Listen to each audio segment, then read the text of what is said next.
after that guitar riff in the 5-minute countdown, the RealAg politics music there seems a little subdued, Kelvin. Yeah, no, it's setting the stage here for this lively budget discussion that we're going to have. I was riffing out there on that guitar. Okay, welcome everybody to RealAg Politics here today on this Friday afternoon. Hope you're having yourself a great day heading into the weekend. We had the budget for 2022 dropped yesterday by Finance Minister Chrystia Freeland, and we're going to break it down here today. Kelvin, myself, and some friends in the farm group community. We'll get to our guests here in a little bit. I want to mention that we are live.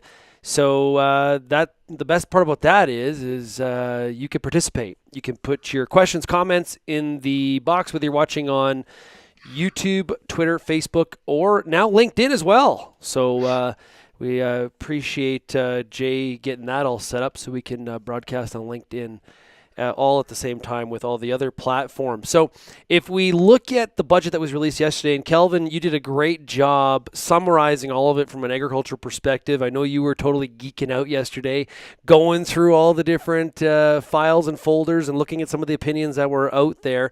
It's a big number when you look at the deficit, $52.8 billion, national debt totaling $1.2 trillion by the end of 22-23. There's been a lot of opinions out on, relatively speaking, is this a conservative budget? Is it aggressive in some of the spending? And we'll get the opinions from all of our panelists on it. Kelvin, from your perspective, what stood out to you? Well, that's a good question. I was looking forward to posing that question to our guests. I think there's a huge focus on housing and solving that issue. And to me, some of the measures that were announced, such as this new savings account tax, basically a TFSA for saving to buy a house, some of the measures regarding housing maybe stood out as being counter to what the government's goal is here in terms of cooling off the housing market potentially, or slowing down the rate at which it's increasing.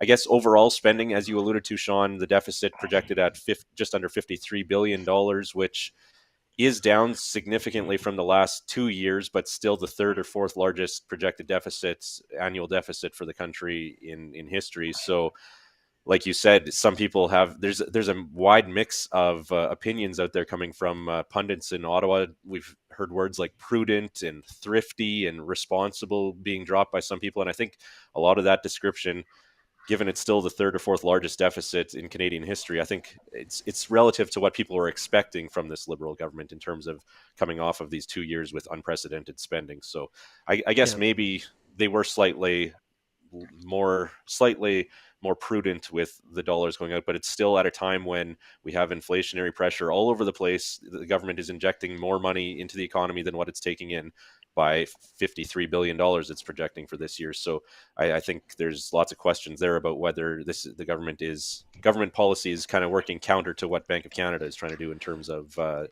pulling back on the inflationary trends that we're seeing. Yeah, now you mentioned the words like prudent were used, but now that's not coming from the Walrus magazine. That was coming from John Ivison, who writes at the Post. So there's it's kind of confusing on some of the opinions that are being thrown, not typical of some people when it comes to this budget. Yeah, I think it's relative to what your expectations were and what you're comparing it to. So in the context of the last 20, 30 years of Canadian budgets, it's an enormous deficit. It's only preceded by or exceeded by the last 2 years, and perhaps the Harper budget coming out of the 2008 recession. I think maybe this would be in line with the amount that we saw in terms of a deficit then. So yeah, overall spending, I believe it's $452 billion were in this spending plan that was tabled yesterday. 304 pages, and geeking out. I'm not sure I was that intense about it. I use Control F, the Control Find, and search for the word agriculture and farmers and try to find some of those points. So that's what we're going to be talking about here. Don't give away all your secrets. Okay, let's bring in our panelists and get their opinions here. Going to bring everybody in all at the same time. Look at us all on the screen, looking good. Group. Up first, we've got Keith Currie. He is first VP at the Canadian Federation of Agriculture. Hey, Keith, how are you? I'm good, Shaun and Kevin. Thanks for having me. Yeah, it's great to have you here. We also got Dave Carey, no stranger to Real Ag Politics, VP for Government and Industry Relations at the Canadian Canola Growers Association. Dave, welcome. Afternoon. And Jennifer Babcock, Senior Manager of Government Relations with the Canadian Cattlemen's Association. Hey, Jen, how are you? I'm doing good. Hey, Calvin. Hey, Shaun. Hey. Okay, so we're good. Kelvin, you want to start? Who should we pick on first? Well, let's go with Jen. Your thoughts on what was in the budget and how it relates to your sector, the cattle sector, and what producers could potentially see or how this could potentially impact them. Yeah, I will just give the caveat off the top that I think the devil's always in the details, and so we don't know a lot of how we might be able to actually utilize some of these funds. Something I think was interesting just off the top is uh, before the budget was even released, the government put out the emissions reductions plan, and that was where we saw a lot of the funding go into more the climate change pieces, so that the budget itself was not totally focused just on the green economy, and they were able to bring in some of those other pieces that you mentioned, Kelvin, around housing and other things such as the dental side as well. What some of the potential wins there that I think we see are with the supply chain infrastructure. It's no secret that we've been crunched quite heavily during the leading into pandemic and during the pandemic, especially with most recently the rail side of things. So having dollars put towards supply chain, I think will be very beneficial for agriculture and for our economy in general. Where those dollars go, I think remains to be seen. And pretty broadly, while it's not a piece that we specifically advocate heavily on with the rural infrastructure, that's going to be good for all of agriculture. And certainly we see a need for the broadband internet. So it's been announced multiple times now. I don't know how many budgets, but we really need to get this moving and actually in place. Dave, what about from a canola perspective? What stood out to you as being in there that's beneficial or maybe missing? Yeah, and I think, to Jen's point, much like trade agreements, the implementation is key, right? And how these things actually get rolled out. So we hope for more engagement, particularly around, as Jen alluded to, the emissions reduction plan. That'll be really important to get direct farmer engagement in. And we're going to a very busy time of the year for farmers, obviously. Um, you know, Not to be glass half empty, but I think I'd focus more on what's not in it, to be honest. Besides the emissions reduction plan, um, from my vantage point, again, we're pretty new into the budget still, but there's really no focus on agriculture policy, with the exception of emissions reduction, labor, and rail or transportation, which is good. But I don't see it reflecting our CCJ's 12 pre-budget submissions that we put in. I see no real focus on innovation, competitiveness, export, trade, or food security. And I think, if we drill down into that a little bit, I think significant concern around the lack of focus on trade, as we look at trade being a key opportunity for Canada to climb out of our deficit, economic recovery, resiliency.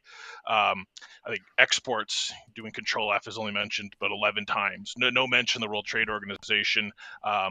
No mention of a number of critical things. No mention. I think the word crop appears once in 304-page budget. So I guess I did focus on what is left, or what was not in there, and I think it's nice to see dollars allocated. But I think it's also, when you even look at the supply chain dollars, or the dollars for agriculture, it's really like that for transportation. It's not actually going to go that far. It sounds like a lot of money when you read it, but for transportation, for infrastructure projects, for about $1 billion in agriculture funding, agriculture provided $139 billion to the Canadian economy in 2021. So again, I don't see a lot of focus in agriculture, but I do see a disconnect between farmers and commodities and food, because food is referenced, and it seems to be referenced to a direct connection back to how we actually do that, whether it's PMRA, crop protection products, gene editing, plant breeding innovation. That stuff is absent, which I think is concerning, for all the reasons I alluded to earlier.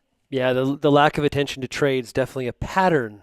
In my opinion, we've seen with this government for a while.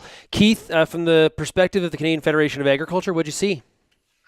Well, it's always interesting as I've watched budgets over the years, whether it's in my home province or federally.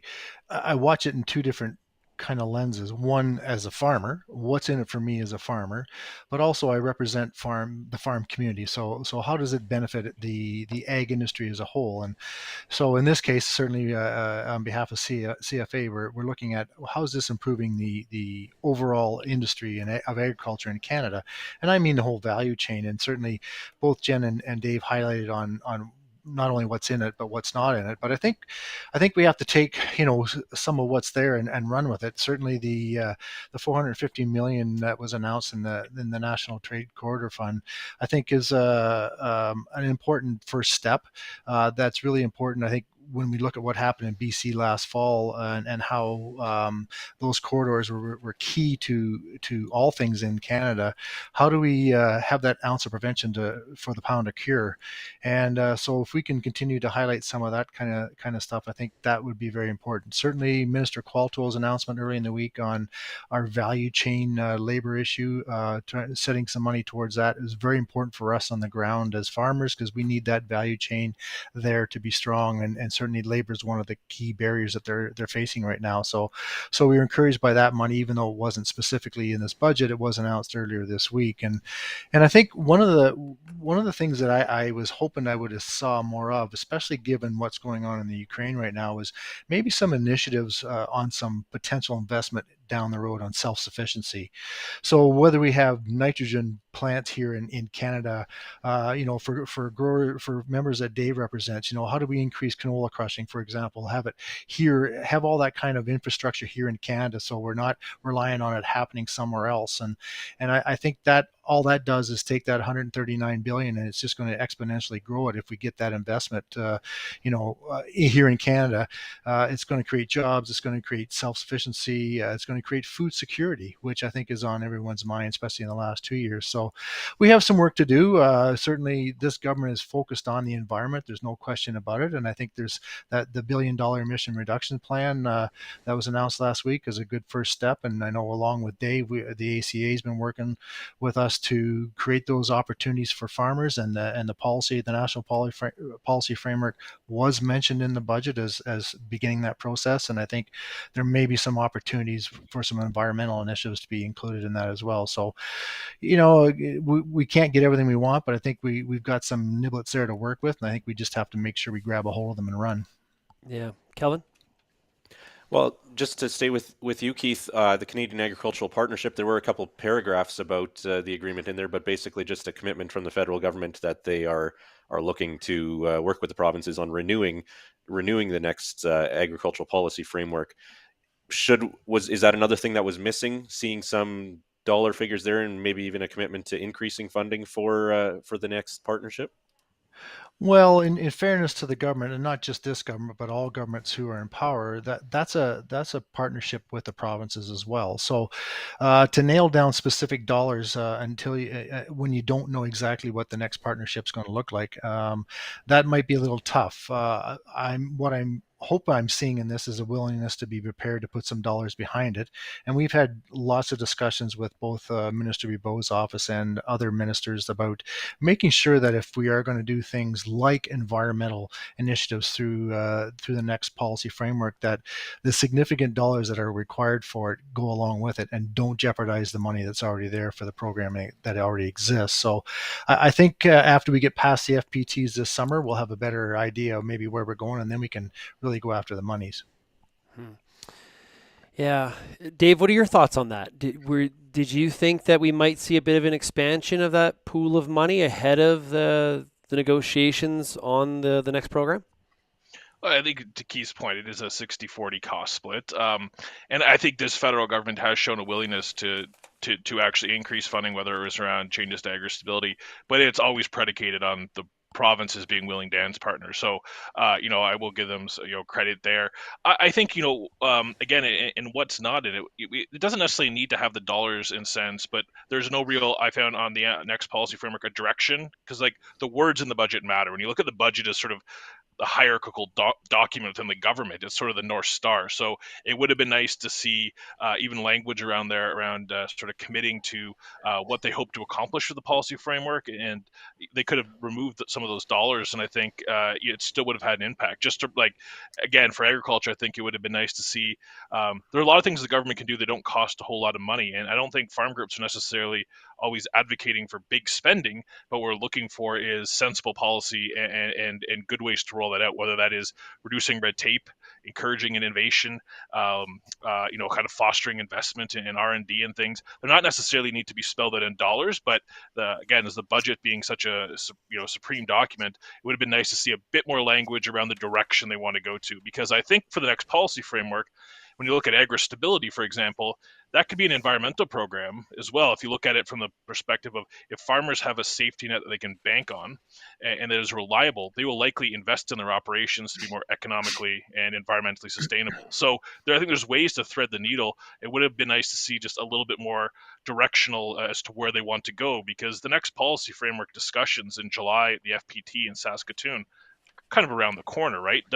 These documents don't come together last minute. So would like to see a little bit more meat on the bones for us to sort of really get a sense of where they're going. And again, it's not all about dollars, it's about direction. It sets a direction to the departments as to what they're supposed to work on.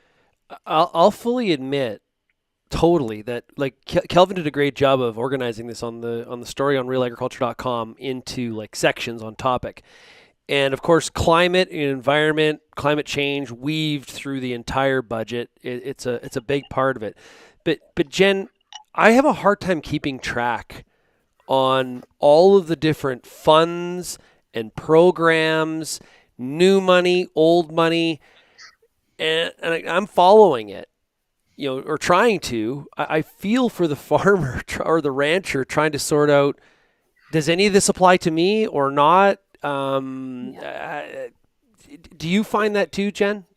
Yeah, I will say one thing I saw in the budget this year, which was actually refreshing as someone who is doing a briefing note and with our team at CCA, is they did specify what's the new funding versus what was announced previously. And I found that incredibly helpful. And I hope that is a standard practice moving forward, because that did help on that lens. When you go bigger picture to what you're speaking, Shaun, too, on how does this apply, there was a piece in there. I'm going to just segue a little bit to Bill 208, which made royal assent last year. And on first read, I did not see that. I also did the same searches that Kelvin did there, and a few extras with cattle and ranching and all that added in as well. And it took, I think, on my third or fourth scan through to see that this was going to impact us as well. There are a lot of farmers and ranchers who have already started to take advantage of that since it made royal assent, talking to their accountants. And now that it's going back into a consultation process this spring, that could have big implications. I understand that it's just that the government wants to ensure that the intent of what the Private Members Bill will hold true. But again, devil's in the details. There's a lot of consultations that are going to happen this spring and summer. And to Dave's point, this is a very busy time for farmers and ranchers right now. Ranchers are in calving season and they're not looking at this. And we're working with a lot of accountants too to try and hammer that out. I am not an accountant by trade, so don't pretend to know all the details myself. But it was definitely a big red flag that we saw in that budget as well. Is it common? Like, is this something that typically happens for those of us that aren't following, the daily activities in Ottawa, for a private members bill to get through and then for it to go back for consultation, or like what's? No, and I see a lot of head shaking going on here.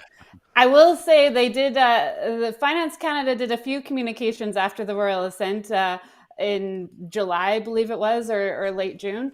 And so I think that if we go back and look at that, maybe it was in the tea leaves that they were going to do something like this, but this was not a standard practice thing. And I don't think that it's getting a lot of attention in the national media when it comes to the budget, but it's going to be something that majorly impacts it could potentially, depends on the outcome, of course, on the consultation. But now we have to go through and do the whole rigmarole again. And there's a few other tax pieces in there too that we flagged to learn more about. Yeah, I'm going to ask Kelvin about that. One of the ones that stood out for me was the budget proposes to phase out access to the small business tax rate from 9% to 15 when a corporation's taxable capital reaches 50 million rather than reaches 50 million rather than 15 million. How does this impact farmers? Well, you'd have to be in that range where your taxable capital is at that point. But this is an example of where it could be beneficial to a small business in that range. You benefit from hanging on to that 9% rate longer rather than going up to the 15% rates. They did talk. There's been a lot of headlines about the increases to the banks and insurance companies, which we know those costs are going to get passed down. The banks and insurance companies have that ability to pass that down to their customers. So the government is looking to increase its revenue through that tax increase on banks and insurance companies specifically, but those costs will of course trickle down. I guess, Shaun, your question about C208, I think it was pretty unprecedented the way the finance department implemented it last summer after it received royal assent. There was some confusion there as to whether it was actually in effect and things like that. And further to Jen's point, I believe Minister Freeland said something about potential amendments coming forward in the future when it was implemented. So this consultation now kind of puts it all up in the air, and there's potentially a lot of farms and small businesses across the country that are in this process based on the current interpretation that C208 is in effect. And Dave can probably add more to this. He's right in the thick of it. Well, I think what I'd like to add, I think, a PMB getting through is rare, right? But I think a PMB like 208, which receives such strong support in the House, and which I thought was really interesting is around the implementation of it, as Jen alluded to, was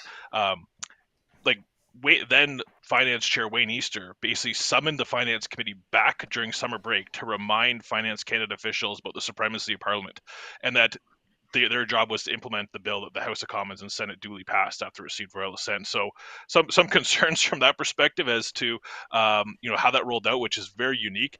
To Jen's point, I think just around the process and everything that's happening right now and the focus on finance, Shaun and Kelvin, just wanted to point out that the Minister of Agriculture also just made a change for the advanced payments program after the program had started, where farmers are initially only allowed to get 60% of their intended advances, the cash up front. They're now allowed to get 100% of the advances, which is good for farmers, but they released that multiple days after the program had started. So for grains and oilseeds farmers, for example, for CCGA, on day one, we issued 1,500 advances for 275 million. Our team has to contact 2,500 farmers to tell them about the change. So I think to Jen's point, so now we're trying to explain to them you can get all your money now. But to Jen's point, there's so much going on, and how can a farmer, rancher, or even us that do this professionally, it's tough to keep track of. And I think now we're going into a period of really contracted consultations on huge issues, whether it's fertilizer emission reduction, PMRA, the next policy framework, the green agriculture plan, a number of other things that are coming down the pipe. So it's going to be a very busy time, and it's also, calving season will soon be seeding season, planting season too. So lots on the go, but 208 was certainly a unique one from many aspects for sure. And I think we need to watch it closely. So to build on Shaun's question earlier about applying for these environmental programs, and to build off of what you're saying there, Dave, I'm going to ask a question of you, Keith. Are you going to have to hire an environmental program accountant for your farm in the future, given all these different programs that are out there and the federal government administering the On-Farm Climate Action Fund, the Agricultural Clean Technology Program? Traditionally, I guess provinces have done more of this type of work with extension people involved in helping farmers through that process. Is this administrative burden something that raises concern? Oh, absolutely, and that's probably been the single biggest complaint of all farmers for a long time is the paperwork, the administrative burden that you have to go through. Because as been pointed out, we're not experts in all these fields. I mean, you look at us as organizations that represent agriculture, and we're not just dealing with a minister of agriculture. You got labor, you got trade, you got immigration, you got transportation, you got environment, you got natural resources, on and on and on it goes. And trying to keep it all straight, to your point about how do you figure it all out? How does it all interact? So really what would be ideal is if we did have, some kind of program like a national policy framework where all the programming with respect to agriculture can be included within one envelope, so to speak, so at least you know where to go to find it. And then ultimately you're going to have to rely on people like your certified crop advisors maybe down the road to do some of this kind of work. Of course, it'll be for a fee. I don't know that accountants are going to be that specialized, but you might have to your point, have some kind of an environmental consultant, especially once we get into the arena of carbon offsets and carbon credits, and how we're going to be able to sort all that kind of thing out. And it'll be interesting to see where it goes down here, but that's part of the conversation that we are alluding to about having with government before anything's implemented. How do we deal with this? How do we administer it so that it's relatively easy but still effective? I'm really sorry. Go ahead, Program is ineffective. I was just going to say a program is ineffective if people don't know how to apply for the funding or use it.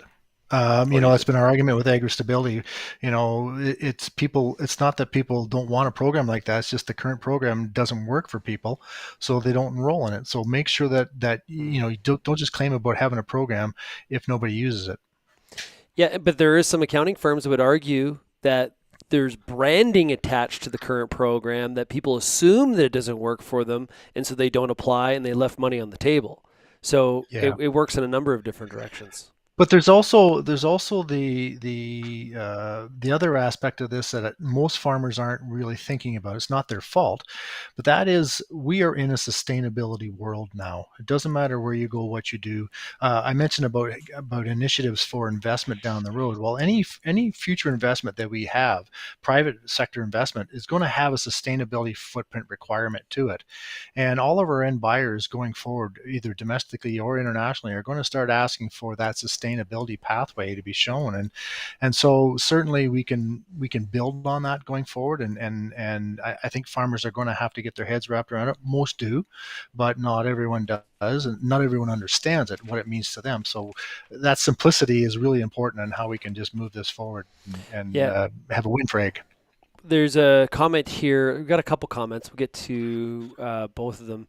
I got to move it down here. Sorry, I apologize. It's going over top of you, Keith. I apologize. Crypto the Only says, sounds like they plan to continue the same mistakes. They need to change the people in office. Not a fan, says Crypto the Only. We got Devin. I'm going to put myself on the screen here so this is easy, you guys. Devin Walker, who farms in Saskatchewan, says, the paperwork is such an administration burden and then takes weeks or months for the program administrators to respond if your funding is approved, etc. And as well, on top of that, or time expires before enrollment approval. So down to speed being very, very important here too when it comes to some of these funding programs, whether or not you qualify for that money. Kelvin, that's something we hear from a lot of our audience. Yeah, and just anecdotally, when they announced the Agricultural Clean Technology Program last year, and there was the headline about grain dryers potentially, the cost of grain dryers potentially being offset. Yeah. I'm not sure, at least in recent memory, I can't remember that the number of farmers that reached out to find out more information on how they could apply.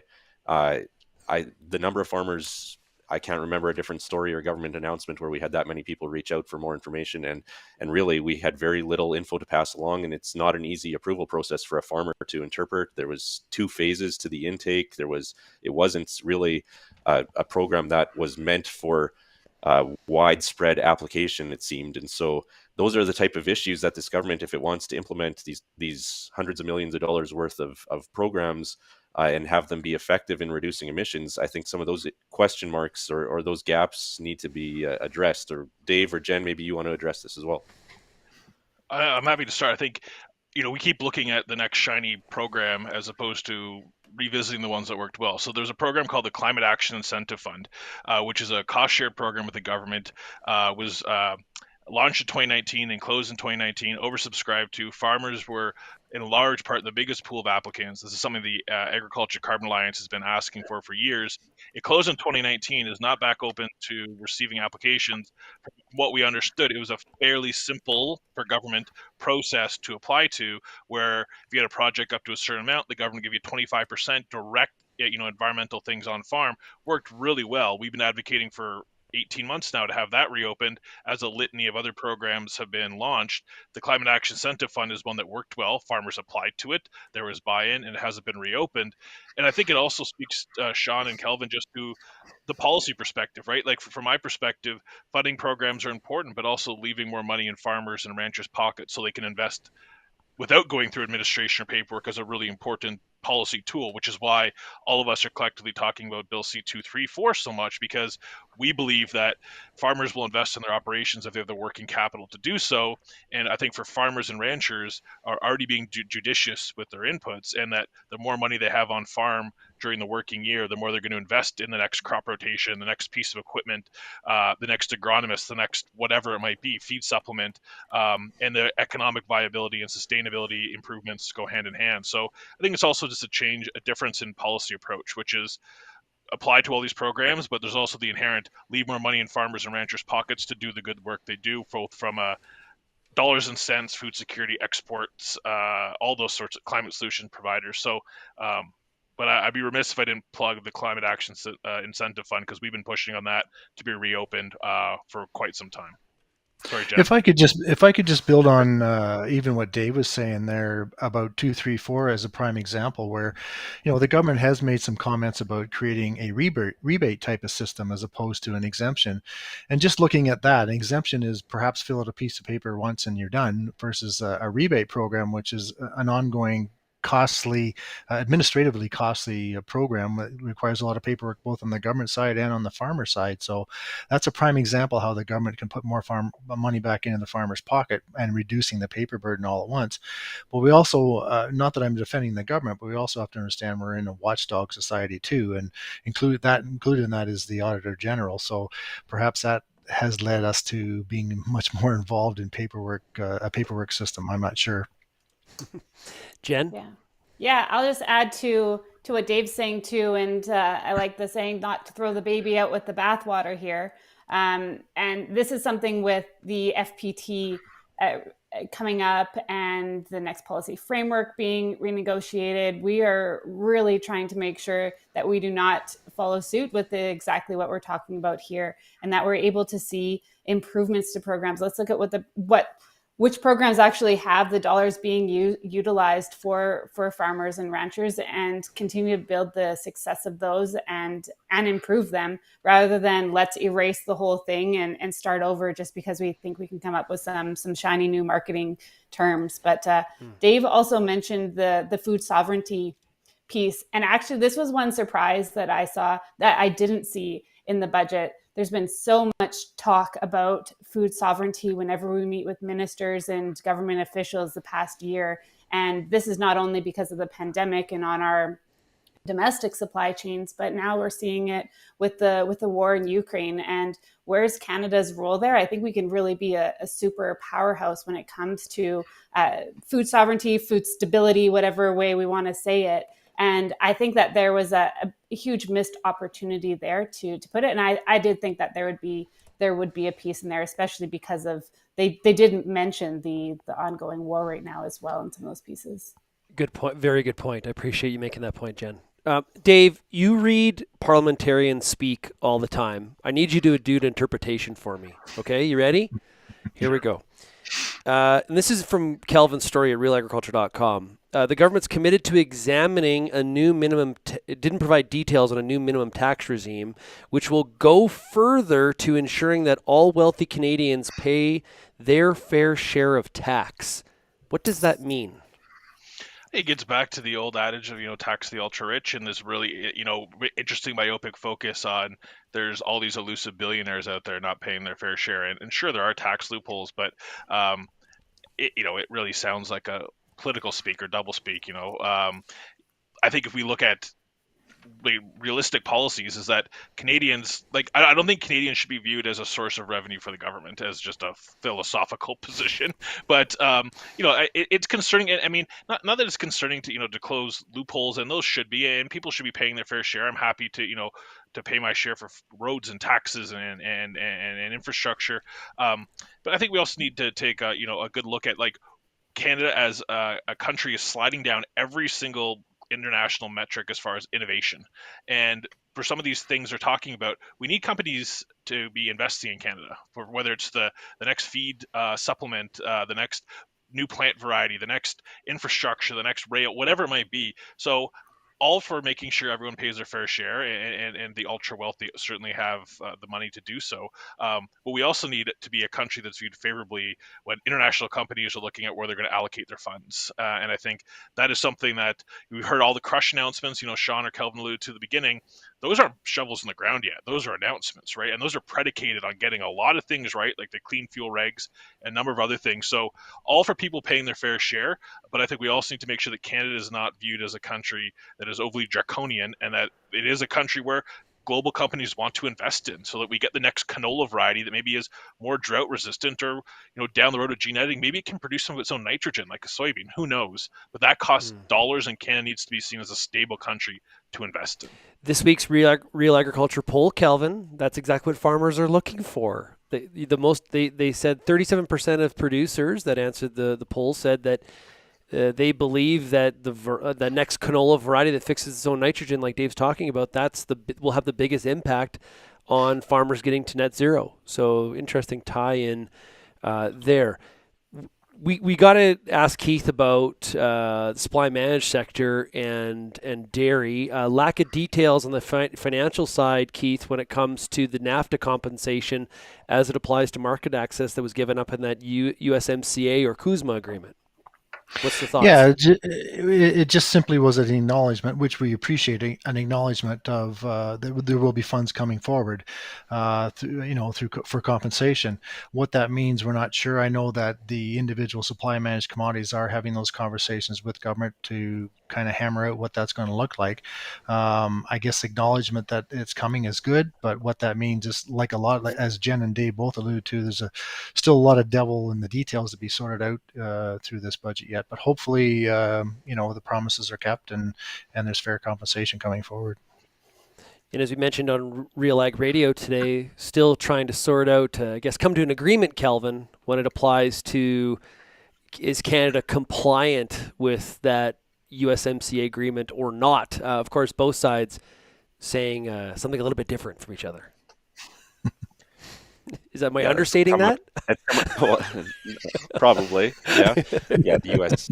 This isn't really budget related, but yeah, you're right. Some U.S. lawmakers have been raising the panel ruling here in the last week. I was going to ask Dave, this supercluster funding, the innovations clusters, that's where this whole Protein Industries Canada project came about a few years ago. The 2017 budget, the government put, I think, $950 million into the clusters at that time. Some of those funds have gone into projects related to processing of canola. Is the renewal of funding there for the innovation clusters, first on the innovation side of things, good news, and also on the processing side when it comes to protein? Yeah, I mean, I think Bill Grohl's done a great job getting pick up and off the ground. I know that was a monumental task. It's nice to see the looking at canola and other products for their kind of protein and other things other than the kind of traditional oil for cooking, biofuels, meal for animal feed. So certainly appreciate the government sort of focus on that. And I think the interesting sort of knock-on effect that the government investing so heavily in PIC and things like AGT Foods is that those organizations then also become good advocates for whether it's plant breeding innovation and finally getting these gene editing regulations out the door so that companies can see how they can move things along. So I think it's a good news thing. I might have been a little bit skeptical at first, but I think PIC has done an amazing job. And I think what it also speaks to is that if we need more innovation like this down the road, it's through science, right? And I think if you look in this budget, and I know there's some labor gains there, which is probably a bigger deal for CFA or perhaps cattle than it is for CCJ. But farmers have a significant role outside of just reducing their emissions, and focusing on things like innovation, I think, are really important. And anytime we can shine a light on the fact that we can do more with canola, there's bioplastics, there's animal food, there's animal feed, there's also human consumption, lots of interesting things to do. So again, I think it's anytime we're talking about innovation, science, that's a good thing. Jen, we'd like to go to you for a second in terms of trade. And today on RealAg Radio, Kelvin and I were talking about the fact that trade wasn't included, or trade promotion wasn't included as much in this budget, or if at all. Dave, pointed that out, is that sort of stands out for a country that is so dependent on exports. Kelvin had made a point. I can't remember if Kelvin, it was your point or you were saying somebody else's, that maybe the trade numbers are going to be so good because of the inflationary factor of some of the commodities like energy that the government sees it as an opportunity to take their eye off the ball when it comes to trade promotion because the numbers are going to be so good. Does that argument resonate with you at all, Jen? I had that same concern actually that you see, and we export about 50% of Canadian beef. And last year was another banner year for us with trade. So you see successes. Then does that mean that government thinks, okay, we don't need to help? I'd like them to switch that mindset, get a little bit more forward looking on, okay, there's a lot of opportunity here. Let's keep going. Let's lead the way. There's clearly demand. Let's push it forward further. And the budget really did just have the opposite effect of that. To my opinion, I was really disappointed on the lack of trade involved. We had been advocating for a few different aspects, one of them being with alongside with canola and some others on the Indo-Pacific strategy to put some more technical boots on the ground as well.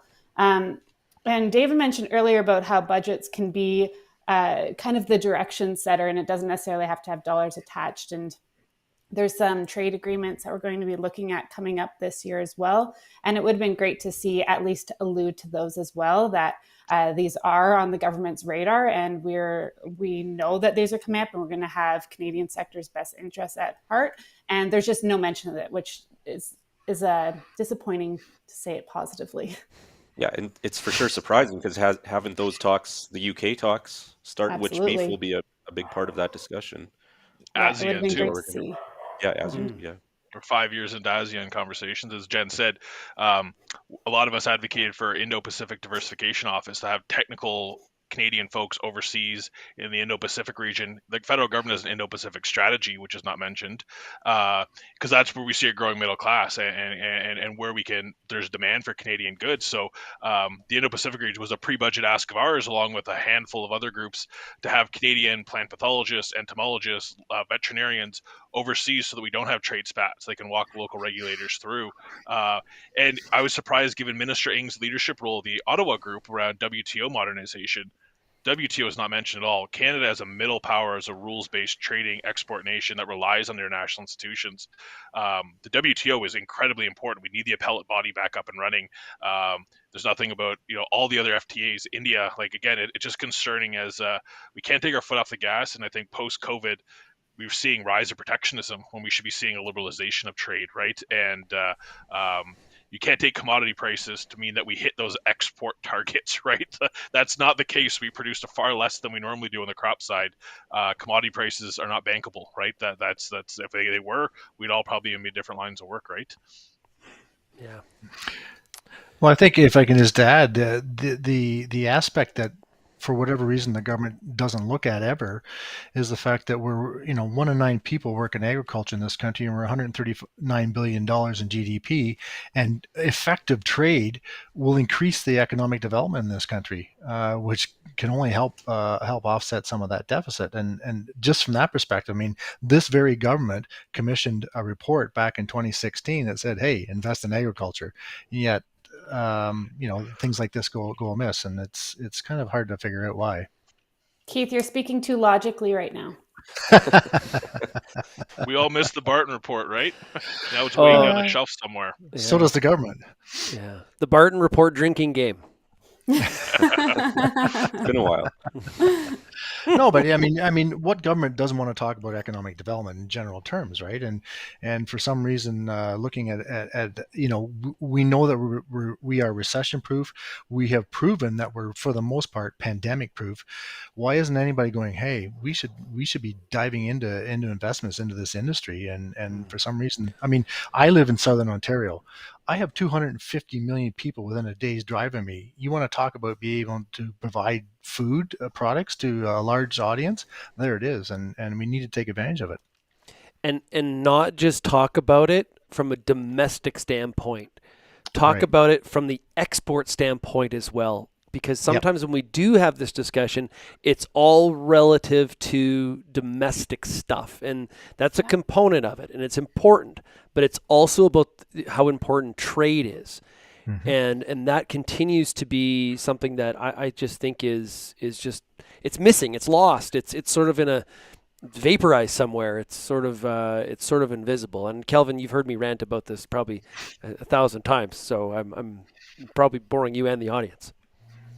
No, it's important. It's like Jen said, it's a logical argument, and it doesn't. We can scratch our head every time we hear a throne speech or a budget or any fiscal update that it seems like there's untapped potential, that it would be an easy move for government to prioritize some things in agriculture, some of the opportunities in agriculture. Speaking though of domestic issues, there's talk about a national school food policy in the budget, and that's Minister Bibeau is one of the two ministers that's tasked with developing that. Is that significant at all for our agriculture community? Maybe Keith, start with you. Oh, I think absolutely, and let's not leave our Indigenous partners out of that as well. They're part of that too, and I think, this is how we as an industry can ensure that children not only receive nutritious food, but actually receive the food that they require and need, and I think acknowledging it again, a lot of details to come with a school food policy, but I think it's a great first step. Between that and the announcement on the mental health initiatives, I think those are two things that kind of flew under the radar a little bit through this budget that are going to play a really important key role on the ground going forward. Kelvin, was there money attached to that school food policy? I don't think I saw it. It may have been Didn't see any. Oh, No. in the charts later on, but I didn't find it. No. Maybe not. I always kind of sometimes make these comparisons, so bear with me. But I right away jump to thinking about the Farm Bill, and in the U.S. it'd be a huge deal. It'd be a huge deal, right? And so I really hope as that program gets developed, that money doesn't come out of the Canadian Agricultural Partnership, and the budget doesn't get bigger.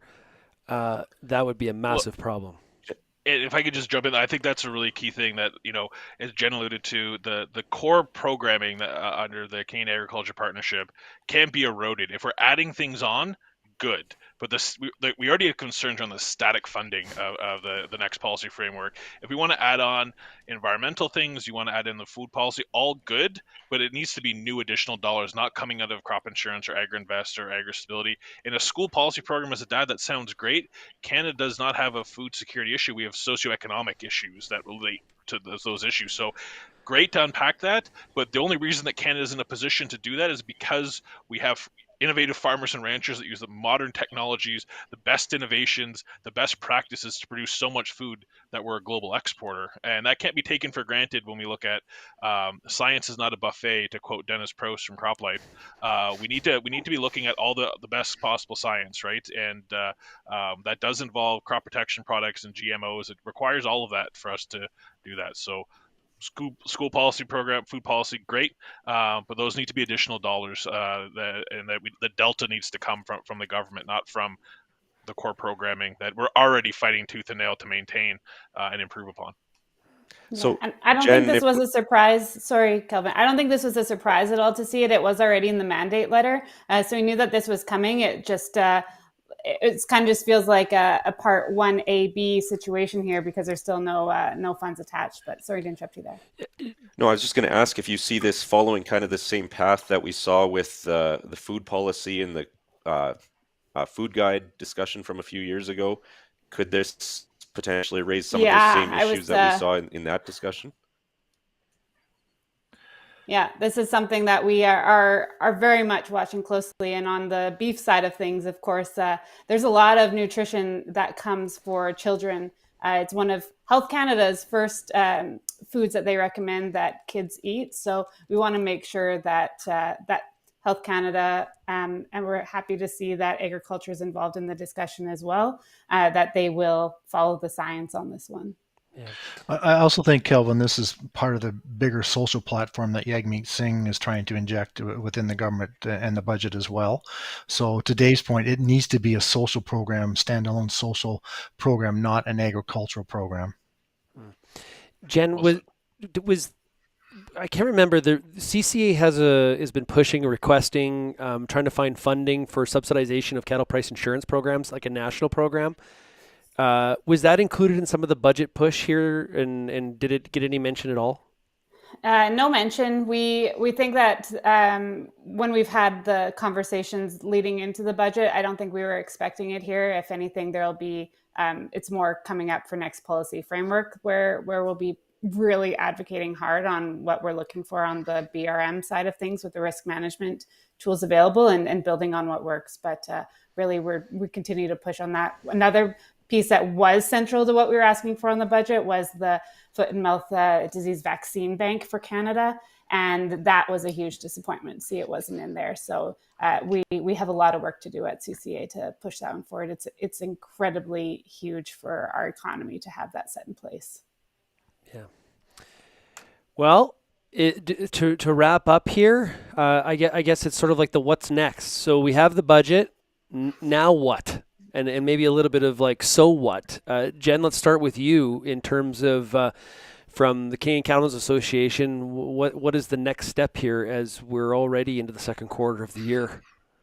Yeah, a few pieces. We just to wrap them up again is the consultations. There's going to be a lot coming out, so we need to be on top of those, make sure we don't miss them, whether on the environment side of things or on this Bill 208 that's coming back again for consultation. Those are big pieces as they connect to budget. But I think we're really going to be turning to the next policy framework and how can some of the pieces that weren't in the budget that maybe should have been, will they fall under that? And then, just keep hitting the ground here in Ottawa as well. Keith? Yeah, just where Jen was going. I mean, we need to keep on top of all this. We need to continue to lobby our government ministries and ministers to make sure that, agriculture has the voice that they need on the ground. We've been asking at CFA, we've been asking for a working group, so to speak, between ECCC and AAFC on all the environment files, and not only to that, appoint some type of a secretariat to sort of be that gather of all the information and make sure it doesn't get lost. So, we'll continue to pursue that going forward. The FBTs are coming up, and that's going to be a great opportunity to see how this is all going to roll out, what's going to be included in the next policy framework. And I think, those discussions are happening now, and, we just got to keep on doing what we're doing. And this government has made obviously a big commitment to the environmental push, and we have to make sure that we don't let them forget about all the rest of the things that are important to agriculture as well, because we cover it all, and we have to make sure that we just don't focus on one aspect of it. Yeah, I agree, Keith. Absolutely. Dave? Yeah, I mean, to echo Jen and Keith's points, and I think, to Keith's point at the end there, we need to work with the government to get back to some basics as to sort of how of proper engagement. Not there's a meeting next week at 4:00. Here's the 30 pages of documents. Come with your opinion. And to that, I mean, we need to be engaged further upstream, even at a small P policy level. Political realities are what they are. But in the emissions reduction plan, you need to work with farm groups so that we can tap into farmers like Keith or ranchers, Jen's members, so that we can understand, taking from Ottawa Knows Best to Gatineau cubicles to actually, does this actually work on farm? And does $200 million over here make sense? Or could we repurpose that and implement it another way? Environment's focus, fine. I agree. We need a formalized mechanism between ECCC and AFC, because despite what they say, the mechanisms they have in place, they are not working. They simply are not working to get proper engagement to make sure that hundreds of millions of dollars worth of funding we fight tooth and nail for BRM are being allocated in areas that, if they worked with farm groups, we could make sure we get the environmental gains that work on farm, that don't aggravate farmers and ranchers. So I think we just need to back to basics. Let's sit around a table and work together. And now that we're kind of getting back to more in person, I think the government also needs to pursue ways of engaging in a hybrid manner, because 500 people piling onto a Zoom call at 3 p.m. on a Friday and there's 8 minutes for questions is not engagement. Sorry to close off in a bit of a cynical way, but we need to get back to some basics of stakeholder management, because we want to provide meaningful climate-focused solutions while growing the economy and our exports and the profitability of farmers and ranchers. So let's do that together. Dave, what you just said was, remember the Monday morning transportation summit that happened across 5 different ministries? Like that, you just described what happened. I was there. Yeah, I remember. Yeah, it was four I think hours. there's for a the few last other month. examples too. We could, yeah. There's a couple of key pieces of legislature that are happening relatively soon that I think will play. I mean, they're predominantly through the environment file, but 234 and where it eventually goes, but also Alistair McGregor is introducing his 203 bill on all things soil, so to speak, along with some initiatives in the Senate, and I think they're going to really lay out some of the framework for where we go forward on in the environment file. So that'll be key to pay attention to where what happens with those two bills. Well, this has been awesome. Like really, really good. I really appreciate all three of you, Jen, Keith, Dave, for taking some time on a Friday afternoon to break this all down for us and giving us your organizations and your own perspectives. Really, really do appreciate it. Thank you so much. It's a lot of Thank you, fun. guys. Thanks You're for having welcome. us. Thank you. Yeah, thank you.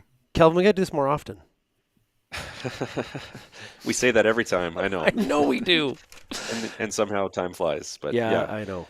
But it's been a lot of fun. I think we could have a discussion. There's all kinds of ideas. I was taking notes here as we were talking. There's all kinds of things we could have separate individual discussions about coming out of the budgets, including what Dave was just talking about, this whole stakeholder engagement issue that we seem to be dealing with as an agriculture sector.